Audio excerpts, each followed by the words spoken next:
Bonjour, on se retrouve pour une nouvelle vidéo. Enfin, franchement c'est le cas de le dire. Bon, dans cette vidéo, je vais faire une intelligence artificielle. Pourquoi? Eh bien, il y a pas longtemps, j'ai vu une vidéo de Seb Lafrite qui expliquait l'intelligence artificielle dans le monde de la musique. C'était hyper intéressant, j'ai été captivé parce que ça montre à quel point ces dernières années, l'intelligence artificielle a évolué et de fou. On a des intelligences artificielles capables de faire une chanson comme si c'était les Beatles qui l'avaient fait. C'est pas les Beatles qui l'ont fait, mais c'est l'intelligence artificielle qui a réussi à faire ça. Et c'est génial, on a des morceaux de musique faits par des intelligences artificielles.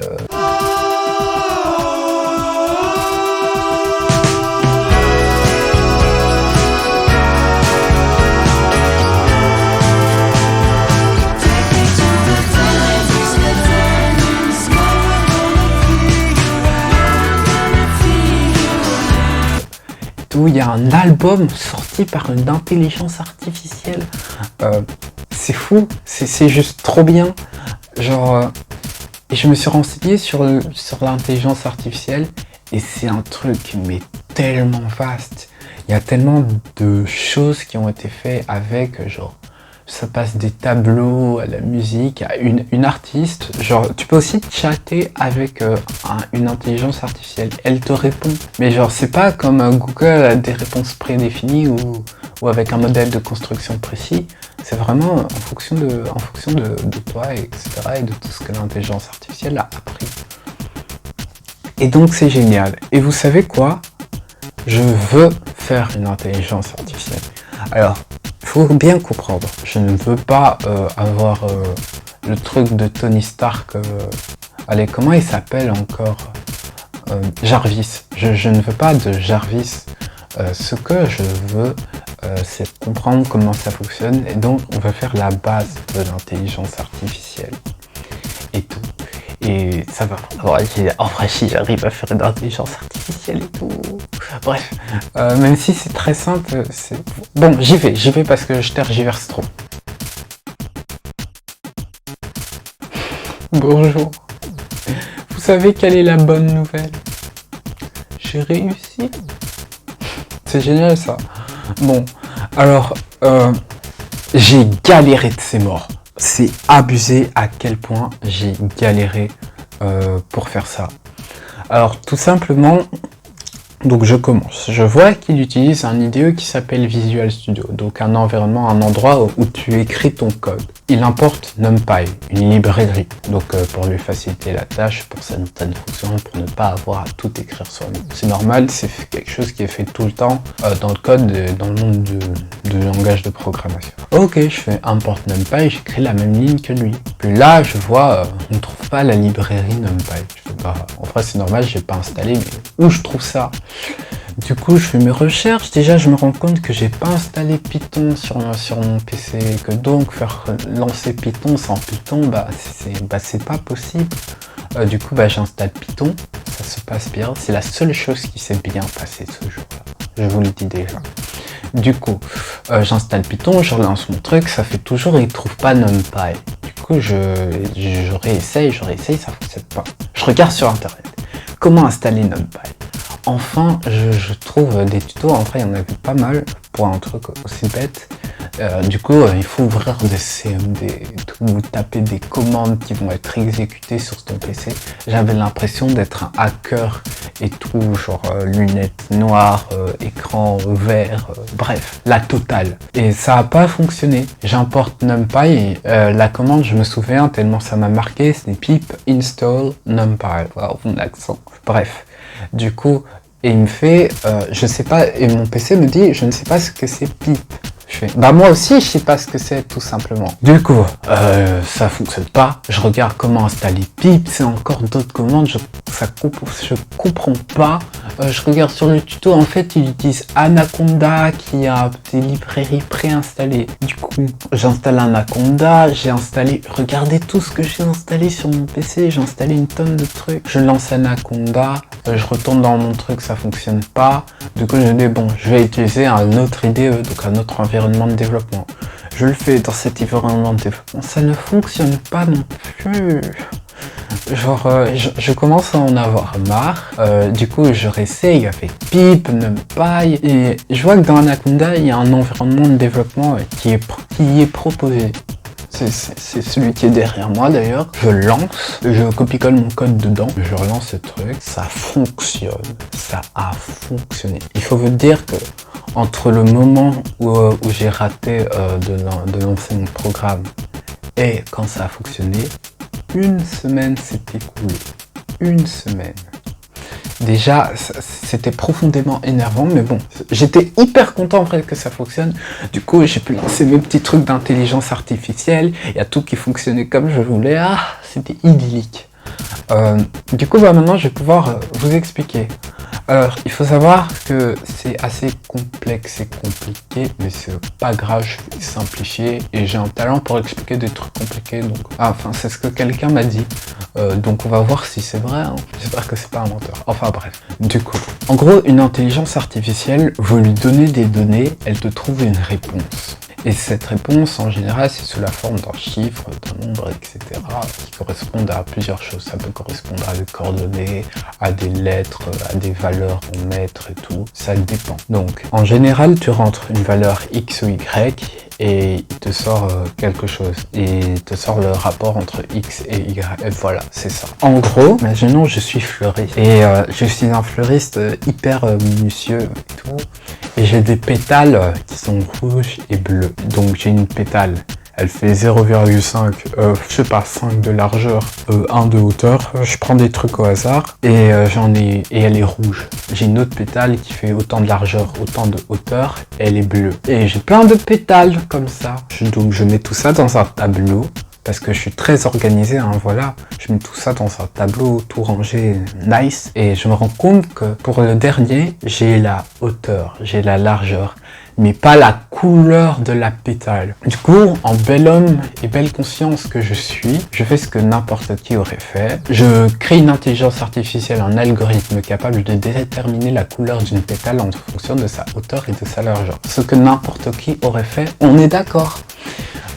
Et du coup, je rentre X qui est, imaginons la largeur, Y la hauteur, et en fonction de ça, je vais trouver la couleur. Et où je rentre ça dans mon intelligence artificielle, ça fonctionne. Qu'est-ce qui s'est passé? En fait, si vous rentrez toutes ces valeurs dans un tableau, vous pourriez tracer une droite. Et en fait, la valeur que va trouver à la fin de mon intelligence artificielle, imaginons que c'est cette droite. Donc en fait, comment ça va fonctionner? Mon intelligence artificielle va essayer de trouver cette fameuse droite. Donc si je mets tout ça dans un tableau de valeurs, donc imaginons, donc j'ai mes pétales et tout, j'adore mes pétales, elles sont trop belles. Je rentre toutes mes valeurs dans un tableau, donc j'ai toutes mes valeurs dans un tableau, je mets des points au bon endroit et tout, et je peux tracer une droite, une demi-droite en l'occurrence. Je trace une demi-droite qui passe par tous les points. Et bah dites-vous qu'en fonction de cette demi-droite, et bah je peux déterminer tout ce qu'il y a, tout ce qui pourrait avoir comme taille de fleurs, et de pétales et la couleur qui va avec, parce que la droite passe par tous les points et donc par les points que je n'ai pas notés. Et ça, c'est les poids. Alors, je vais vous expliquer. Donc, je rentre mes deux valeurs, mon X et mon Y, ma hauteur et ma largeur. Elles vont passer, donc elles rentrent par deux entrées. J'ai deux entrées. Elles entrent par les deux entrées et elles passent par des poids. En gros, mes entrées sont connectées à des neurones parce que ce que j'ai fait, une intelligence artificielle est un réseau neuronal, donc elle passe par des neurones. Pour aller par les neurones, elle va passer par des espèces de chemins. Ces chemins sont appelés des poids et ces chemins ont des valeurs. Et on va les multiplier par des valeurs. Genre si c'est 3, je multiplie ma première valeur d'entrée par 3.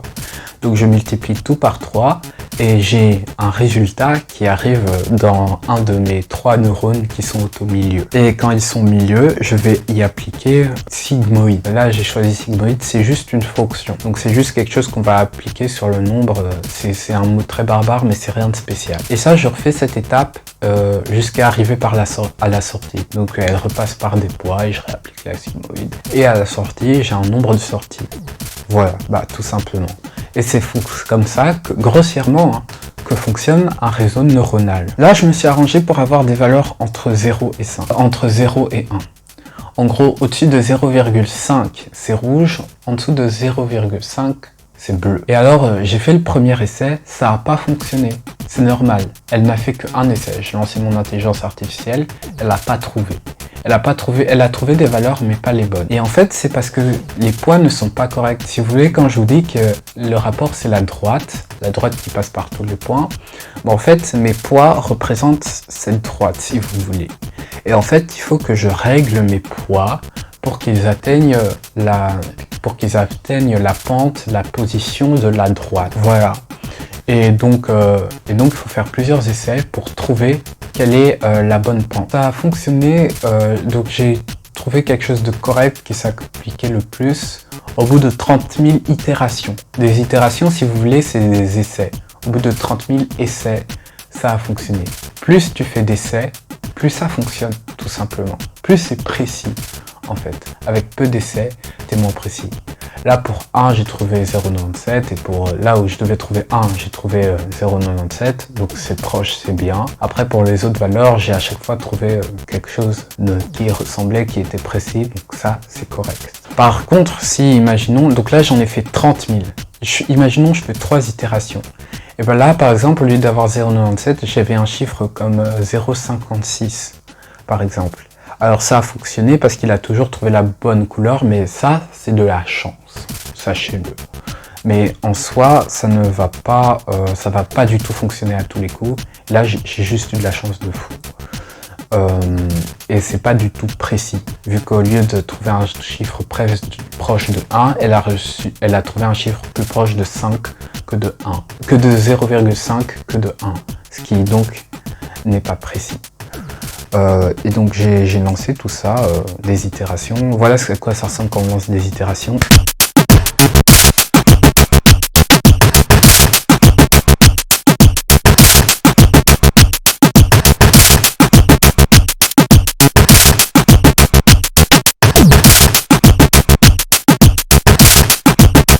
Voilà, et donc ça a trouvé la couleur de la fleur qui était rouge. J'avais rentré des paramètres, il m'a donné ça. Ça fonctionne quoi, c'est cool. Et bon, j'ai fait une timelapse, donc autant la montrer. Timelapse.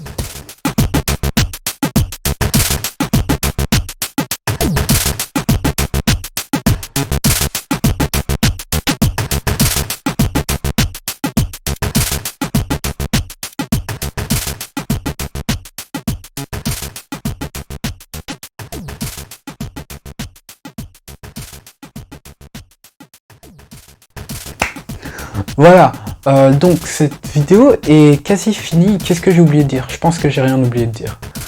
Donc là, ça fonctionne bien, ça trouve les valeurs de la fleur. Et si cette vidéo vous a plu, je vous invite à la liker. Si vous êtes passionné par ce truc, likez-la et dites « Je suis passionné par l'intelligence artificielle ». Si juste vous avez passé un bon moment, likez-la aussi. Si vous êtes intéressé en général par ce que je fais, je vous invite à vous abonner. Et lâchez un commentaire si vous avez quelque chose à dire. Sinon, merci d'être arrivé jusqu'ici. Salut.